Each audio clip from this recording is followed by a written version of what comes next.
Hello, bonjour and welcome to your new wine video. I'm your host Julien Miquel, and today we are going to be talking about the different types of grapes that make the different types of wines. Of course, you've heard about Chardonnay or Cabernet Sauvignon or Merlot or Pinot Noir, but what are they exactly and why do they matter? Well, I'm going to tell you all about it, or almost. As usual, I will break things down into 3 small and digestible chapters for you. First, we will look at what are these grape varieties, then we will consider where the most popular ones come from and why, before eventually talk about why they actually matter to the taste of wine. Let's go! My fellow wine-loving friends, Julien here. Before we get started with the video, there's something that you have to know. This video was made possible by the Bonner Private Wine Partnership. The reason I work with them is not just because it's been called the most unique wine club in America, might be part of the reason, but because they truly love the wines that they choose, and I do too. You can check them out through the link in the video description, and I'll tell you more about them at the end of this video, but let's get into our video for now. Well, grape varieties are essentially different types, of grapes. Just like there are different types of apples or pears, tomatoes or olives or different types of fruits and vegetables, grapes can vary in color, size of the berries, size of the bunches, productivity or yield in the vineyards, and of course the taste and the flavors that they've got. Each type of these different grapes is called a grape variety, so that's how we define it. In French we say cépage. You have to know that the grapes used for making wine, those type of wines, are almost invariably different from the ones we buy for eating as a fruit, which are called table grapes. The varieties used to make wine are called simply wine grape varieties. For example, the most planted grapes in the world are Kyoho in China and Sultanina in the US. But those are never used to make wine. You will see Chardonnay and Cabernet Sauvignon on the wine labels, but you've never seen Sultanina on the wine label, have you? Some rare grapes are used for both making wine and for eating, such as Muscat or Chasselas, for example. The most famous wine grape varieties are Cabernet Sauvignon, Pinot Noir, Merlot or Zinfandel, for example, as red wines, and Chardonnay, Riesling, Sauvignon Blanc, Muscat, and Pinot Grigio as for the white wines. Some might think that these names are types of wines because, well, you see them on wine labels. In fact, they are rather the names of the actual grapes these wines are made from. There are over 10,000 different grape varieties, but it's pretty much always the most popular ones that are used for making wine, simply because it's just easier to sell the wine with a recognized name on it. It's interesting to note that the 13 popular grape varieties represent a third of the vine area that is planted in the world. Grapes have almost become brands when it comes to wine at this point. Perhaps confusingly, in Europe, wines are generally named after places, regions like Rioja in Spain or Champagne in France, for example, cities or towns like Bordeaux in France or Barolo in Italy, or even rivers like the Rhone in France or the Mosel in Germany. You might be wondering how come there are so many different types of wine grapes, and where do they all come from?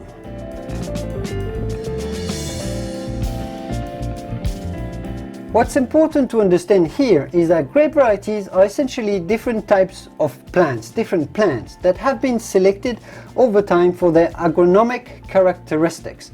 Essentially, that's their ability to produce grapes and good grapes under different types of climates, especially in Europe. The wonderful thing about vines, about grapevines, is their ability to pump up water from the ground, especially from arid soils, and also to capture the sun to produce an abundant and very sweet juice. Grape juice is very sweet, and that was particularly appreciated in ancient times. So wine was invented in the Middle East, around Mesopotamia, and that's thousands and thousands of years ago. But it really took off in popularity in Europe, especially under the ancient, as you would have heard, the ancient Roman Empire, who really spread the culture of vines and the wine culture all around the continent of Europe. The reason they loved wine so much beyond its ability to make people and to make us, well, joyful, was also because it allowed to create wealth out of poor soils, even from where virtually nothing else valuable would grow. So they taught the locals in different areas and countries of Europe to cultivate vines in their respective areas, from Germany to Spain and of course in France. From there, each region selected grapes that grew well under their own climate and their own soil. They also chose grapes that made the type of wines locally that they'd like to drink and the wines that went well with the food they were having in the different countries. And that's how 2000 years later we have such a wide variety of different grapes and different wines spread all around Europe. That's also why virtually all wine grape varieties are European, because the culture of wine was born and perfected over there over many centuries. So most international wine grapes, the ones that we broadly produced all around the world, are now French, the one we see on wine labels. And that's probably because the French were the ones that went the furthest into selecting grapes to make fine wines in a variety of different climates as you find in France.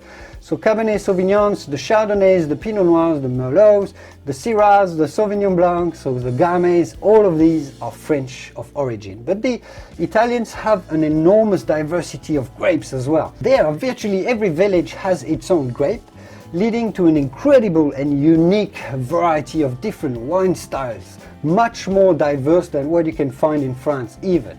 So famous Italian wine grape varieties are, for example, Sangiovese or Nebbiolo, as well as Glera, the grape behind Prosecco sparkling wine. Zinfandel, that is popular in California, is also Italian. It's a cousin of the Primitivo grape. In Spain, you will find more wine grapes, so you will find Tempranillo, for example, in Rioja, or Garnacha, that is known as Grenache. The Germans have grown the famous grapes like Riesling or Gewürztraminer. But in the end, what does this all mean for who's learning about wine? And more simply, what does this mean for enjoying our wines a little bit better?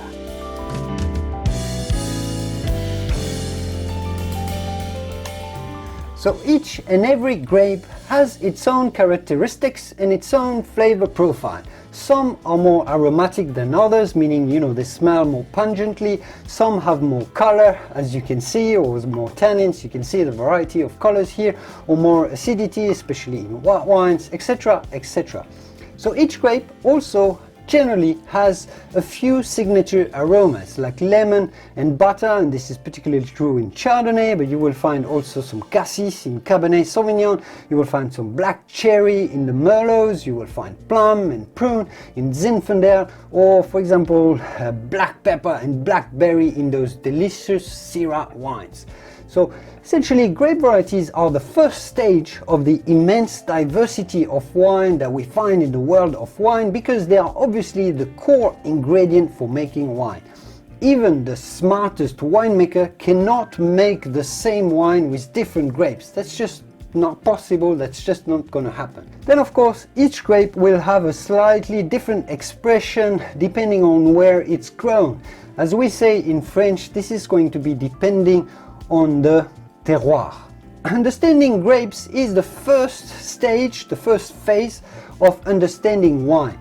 But then sometimes, of course, winemakers blend different grapes into the same wine, and that's to combine and elevate the qualities as a whole and make a blend that is greater than the sum of its components. But if you don't mind, we will leave the blending for another video. I will make a video explaining what is the blending and how to make it and what is the purpose of it. I hope you enjoyed today's episode, and I will see you soon in the next one.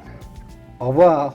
As I was telling you, this video was made possible by this wine club called the Bonner Private Wine Partnership. With the Bonner Wine Club, we're releasing weekly wine education videos so you can become an expert and get to know everything that I know about wine. I'm sharing everything. So head over to their channel and subscribe to get your weekly fix of awesome wine content from me, like this one and even further. We're going deeper with this series. Then, if you want even more access to newer wine videos from me and learn even faster, plus receiving extraordinary wines that we select from all around the world, well, consider becoming a partner of the Bonner Wine Club. Link in the video description. Founded by Will Bonner, the partnership is a small group of wine lovers who have come together to import to the US excellent small batch wines that might otherwise get completely overlooked by large importers.